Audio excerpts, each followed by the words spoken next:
पीने king Bhojpuri wrapper कच्चा बादाम खाला कच्चा बादाम कच्चा बादाम म्यूजिक रवि दिलजान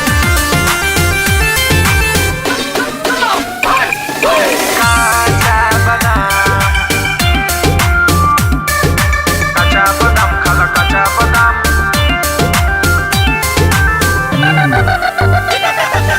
कच्चा बादाम खाला कच्चा बादाम हमारा से खाला गोरी कच्चा बादाम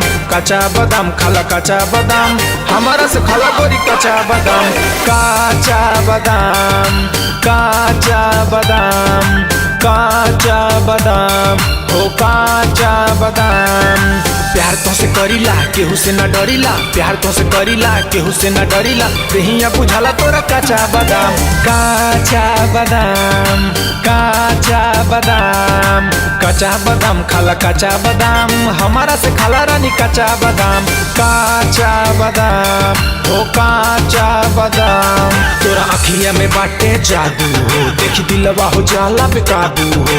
क्यूट क्यूट चेहरा पे क्यूट स्माइल हमके बतावा जानू एक्स प्रोफाइल जैबू जे दूर हम जकड़ लेबो हो फेंकब जाल और पकड़ लेबो हो यूपी में दाल भात सब्जी मिली सबसे ज्यादा खेले वाला पबजी मिली हिरनी के चाल बा काला काला बाल बा अखियां नसीली या ओठ लाले लाल बा रंग रूप तोरा चमके हसीना हमनी के जान लगेलू कटरीना बॉम्बे के बम हो केहू से न कम हो मिठाई में छेना तू दारू में रम हो चाई में छेना तू दारू में रम हो साथ चला साथ हम फेरा ले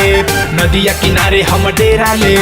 गोलू मोलू घरवा में खेल कूद करी है 2 साल बाद हम टबेरा ले बरेली के झुमका गिरैबू का